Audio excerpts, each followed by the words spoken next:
എന്നാൽ പെന്തക്കോസ്താനുഭവം നമ്മൾ കാണുന്നുണ്ട്. അവരവരുടേതായിട്ടുള്ള ഭാഷകളിൽ ശിഷ്യന്മാർ പറഞ്ഞത് കേട്ടു. അവർ പറഞ്ഞ ഭാഷ, ശിഷ്യന്മാർ അവരുടെ ഭാഷ പറയുമ്പോൾ ഇത്രയും ജനസമൂഹം, കുറേ രാജ്യങ്ങളുടെ പേര് പറയുന്നുണ്ടല്ലോ അവിടെ.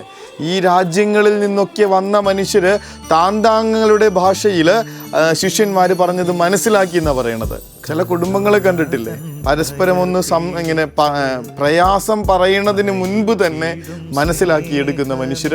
നമ്മളെ കൊതിപ്പിക്കുന്ന ചില കുടുംബങ്ങളാണ് നമ്മൾ നോക്കിയിരുന്നിട്ടുണ്ട്.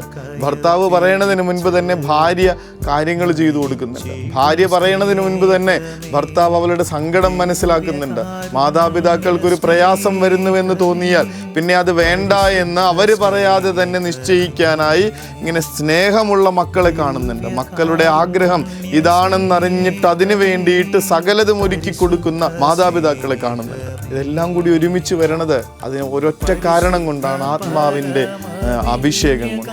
പരിശുദ്ധ മാതാവിനോട് ചേർന്ന് ശിഷ്യന്മാർ ചേർന്ന് നിന്ന ആ ഒരു മാളിക മുറിയിൽ പരിശുദ്ധാത്മാവ് വന്നിറങ്ങിയെങ്കിൽ ഒരുമിച്ച് അതിലും കൂടുതൽ ഹൃദയ ഐക്യത്തോടു കൂടെ ഒരുമിച്ച് പോകുന്ന ഒരു കുടുംബത്തിൻ്റെ മേൽ ആത്മാവിനിറങ്ങി വരാനായിട്ട് ഒരു പ്രയാസം ഉണ്ടാവില്ല.